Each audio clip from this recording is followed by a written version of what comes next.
तो guys welcome back to my channel. और आज की जो स्टोरी है वो बहुत ही अच्छी है। और यहाँ पर सिर्फ एक स्टोरीज नहीं, टोटल 5 स्टोरीज हैं। तो ये जो फेमिनिस्ट फेबल है एक्सट्रैक्ट, बेसिकली ये सुनीति नाम जोशी ने लिखा है। और उन्होंने बहुत सारे फेबल्स लिखा है, बट ये उनमें से कुछ स्पेशल जो अच्छे अच्छे जो भी स्पेशल है उनको अलग से निकाल के यहाँ पर दर्शाया गया है। तो बेसिकली फेमिनिस्ट फेबल्स, यहाँ पर फेबल्स का मतलब, फेमिनिस्ट का मतलब तो सबको पता है। फेबल्स का मतलब होता है वैसी वो स्टोरी जिनमें एनिमल्स का यूज़ किया गया हो और उनसे मॉरल मिल रहा हो, बहुत ही अच्छा मॉरल मिल रहा हो। तो ये होता है फेबल का मतलब। तो इसमें हर स्टोरी में आपको एनिमल्स मिलेंगे ही मिलेंगे। जो हमारी फर्स्ट स्टोरी है, मैं बीच में गैप ले लेके ये बनाऊंगी एंड उसके बाद मैं इसको अपलोड कर दूंगी। प्लीज़ अगर आपको अच्छी लगे तो कमेंट और लाइक ज़रूर करना। तो और अगर आप न्यू है मेरे चैनल में तो प्लीज़ सब्सक्राइब करना मत भूलना। तो यहाँ पर जो फीमेल स्वैन है इसकी बात की गई, ठीक है। तो यहाँ पर जो स्टोरी है बेसिकली क्या है, and then there was the duckling who aspire to be a swan. तो यहाँ पर एक डक होती है जिसको स्वैन बनना होता है, वो बहुत चाहती है कि वो स्वैन बने। शी वर्क वेरी हार्ड, उसने बहुत ही ज़्यादा हार्ड वर्क किया है अपनी लाइफ में। उसने स्टडी किया है हिस्ट्री और लिटरेचर स्वैन्स के बारे में, उसने जितनी भी वो हिस्ट्री पढ़ सकती थी उसने पढ़ा है। द ग्रोथ ऑफ देयर स्वैनहुड, कि कैसे वो बड़े हुए, कैसे ग्रोथ उनकी हुई है, उनके होप्स, उनके आइडियल्स, कैसे सब कुछ, मतलब बेसिकली स्वैन ने क्या क्या किया है बचपन से लेके बड़े होने तक वो सब। और स्वैन बनने के बाद कैसे बिहेव करते हैं, कैसे टाइम को ऑर्गेनाइज करते हैं, तो ये सब उसने बहुत ही मेहनत से सीखा है। In the end, even the swans acknowledged that this duck had rendered them a signal service. So finally ये जो swans होते हैं वो भी ये मान लेते हैं कि ओके फाइन, ये स्वैन मतलब ये डक स्वैन बन सकती है क्योंकि ये यूनिक है, इसने हार्ड वर्क किया है। And they threw a blanket and gave her a paper, okay, which stated clearly that thereafter she would be honorary a swan. So उन्होंने उसे एक पेपर दिया, जो स्वैन थे, जो स्वैन का ग्रुप था, उन्होंने उसे पेपर दिया जिसमें ये था कि अब से तुम एक ऑनररी स्वैन कहलाओगी। लेकिन जो उन्होंने बैंकेट रखा था उसमें कहीं भी डक्स अलाउड नहीं थे। वहाँ पर जो खाना वो प्रोवाइड कर रहे थे वो सिर्फ स्वैन खा सकते थे और कोई नहीं। और क्योंकि वो डक स्वैन बन गई थी तो इस वजह से उसको वो पेपर मिला। सो यहाँ पर स्पेशली मेंशन किया है no ducks invited, which stated clearly that thereafter she would be an honorary swan. Now she was highly gratified as were some of the ducks. So कहीं कहीं अब इसमें क्या हुआ, कुछ डक्स ने बोला कि ये तो बहुत ही अच्छी बात है, इसने हमारा नाम रोशन किया है नॉल, ये सब बहुत तारीफ की। पर फिर कुछ जो डक थे वो हंसे उसके ऊपर एंड कुछ डक्स को होप मिली, जैसे यहाँ पर लिखा हुआ है कि who began to feel that there was a hope for them. तो कुछ डक्स को ये भी लगा कि हम भी स्वैन बन सकते हैं। अदर जस्ट लाफ्ड, कुछ लोग हंसे।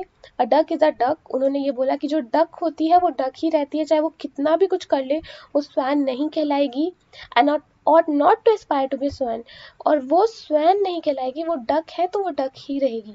अ duck by definition is inferior to swan, क्योंकि इसमें बताया गया है कि जो डक है वो कभी भी वो हमेशा स्वैन से नीचे ही रहेगी, वो कभी सुपीरियर नहीं बन सकती है। तो यहाँ पर ये बोला गया है। अब मैं यहाँ पर एक रियल लाइफ एग्जांपल देती हूँ, ठीक है। अब जैसे एक लड़के ने या एक लड़की ने नीट का पेपर या जेई का पेपर क्लियर कर लिया, ठीक है। तो कुछ लोग बोलते हैं अरे वाह इसने पेपर क्लियर कर लिया है, कितनी ज़्यादा अच्छी बात है, अब ये आगे इसको अच्छा कॉलेज भी मिल जाएगा। कुछ लोग हंसते हैं कि पेपर क्लियर किया है, अभी सेकंड पेपर बाकी है, उस पर तो वो क्या पता फेल हो जाए, और क्या पता ना कर पाए, फर्स्ट तो ईजी होता है तो कोई भी कर लेता है, तो ऐसे बोलते हैं, ठीक है। तो वही होते हैं, बहुत तरह के लोग होते हैं, कुछ आपको इंस्पिरेशन समझते हैं, कुछ आपको लूजर समझते हैं, बट इस पे मेन जो मॉरल दिया है वो मैं आपको एंड में बताऊंगी, ठीक है। Now but there were still others who were angered by this, बहुत सारे डक्स गुस्सा भी थे कि कैसे डक से स्वैन बन सकती है, ऐसा नहीं हो सकता है। Those ducks do not think, they said, but as for the learned one, she has betrayed us to the cause of swan. So काफी लोगों ने ये भी बोला कि इसने हमें बिट्रे कर दिया, इसने हमें धोखा दे दिया है स्वान बनने के लिए, और ये हमें छोड़ के चली गई है। Now she is no longer a duck, she is swan, तो वो स्वान बन चुकी है। अब हेंट एंडरसन बहुत अच्छी पोएम लिखते हैं, बहुत फेरी रिलेटेड पोएम लिखते हैं। तो उन्होंने बोला कि यहाँ पर there are great many ducks and great many duck pond, but that didn't help, so he tried again. The thing is, he said, you are the beginning to the question of nature of ducks and the value of sun. तो यहाँ पर बात होती है कि ऐसा हुआ कैसे है। बेसिकली हमने तो अपनी सोसाइटी को ऐसा बना रखा है, मतलब भगवान ने तो हम सबको एज अ ह्यूमन बीइंग भेजा, ठीक है, उन्होंने कोई कास्ट वास्ट का नहीं रखा। बट ये सब किया किसने? ये सब हमने ही तो किया है। ये SC ST OBC जनरल, है ना, तो ये हम ही लोग हैं जो इन सब चीज़ों को खराब करते हैं। हम ही लोग हैं जो ड्रग्स पे क्वेश्चन करते हैं और स्वैंस को वैल्यू देते हैं, स्वैंस को बड़ा समझते हैं। एंड then he asked कि but where will it end? I don't know, said Anderson. You are learning to fashion your own fables. तो अब ये सब खत्म कब होगा किसी को नहीं पता है, बट बेसिकली इस द फीमेल स्वैन की जो स्टोरी है, जो मॉरल है, वो बेसिकली ये मॉरल है कि आपको अपना 100% देना है। आपके साइड वाला क्या बोल रहा है, आपकी नेबर क्या बोल रही है, आपके रिलेटिव्स क्या बोल रहे हैं, doesn't matter, you have to give your 100%। हर चीज़ में अपना 100% दो, मेहनत करो। 100% देने का मतलब ये नहीं कि अपनी, मतलब तुम्हारी हालत ख़राब है, तुम बहुत तुम्हारी हालत ख़राब इन द सेंस तुम्हें फीवर है या कुछ प्रॉब्लम है और तुम पढ़े जा रहे हो, वो नहीं। अपनी हेल्थ का ध्यान रखते हुए हमें अपना 100% देना है। साइड वाइज वर्कआउट भी कर लेना चाहिए कभी कभी, तो हेल्थ भी अच्छी रहेगी, पढ़ाई में भी मन लगेगा। साइड में बहुत सारी चीज़ें करनी चाहिए, तभी हम अच्छी तरह पढ़ सकते हैं। खाली पढ़ाई पढ़ाई करेंगे तो ऑब्वियसली हम इंसान हैं, बोर हो जाएंगे। इस वजह से अपने एनवायरनमेंट को अच्छा बना के रखो, अपना 100% दो, एंड आप तुम लोग को बहुत ज़्यादा अच्छा लगेगा। सो ये है स्टोरी, बेसिकली बहुत ही अच्छी स्टोरी है। बेसिकली इस पे एक यही मॉरल है कि किसी पे ध्यान नहीं देना, अपना 100% देना है।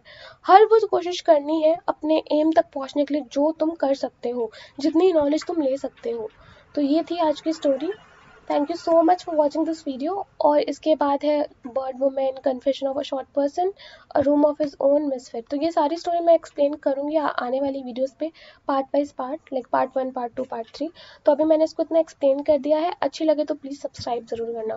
Thank you so much for watching my videos. Bye bye.